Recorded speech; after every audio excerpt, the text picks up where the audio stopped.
Hi, BrenTech here, where tech is made simple. So just a couple of days ago, I let you know that Google had made a surprising announcement, which means that you could start to see fewer ads on YouTube, which, as mentioned in the video, which will be linked, YouTube said it was now pausing ads when live chat on a live stream activity peaked with a new feature called Vibe Protection. Check the video out for more information.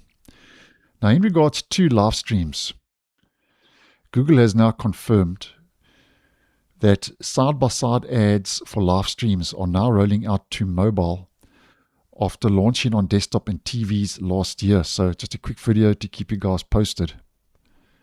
Now, according to YouTube and the announcement, the side-by-side ads are rolling out to reduce disruption to viewers during a live stream. And during these ad breaks, the ad runs alongside the live stream within the video player. So if we head over to a screen grab provided, so you've got your live stream, and then when the ad starts running, you still get your live stream to the left, and the ad runs alongside the live stream within the actual video player. Now, Google does note that the stream's audio is muted during the ad.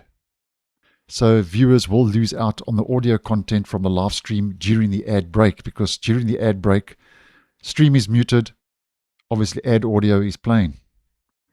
And this is not optimum, because obviously the missed content could have been crucial from the live stream during that ad break. And once the ad is finished, or if you press skip ad, it returns back to the main user interface for the live stream. So what I think YouTube is doing with this change is it's to help keep viewers connected to the actual broadcast of the live stream without a full screen takeover of the ad. So if you are in a live stream and you see this happening, that's what's up according to YouTube.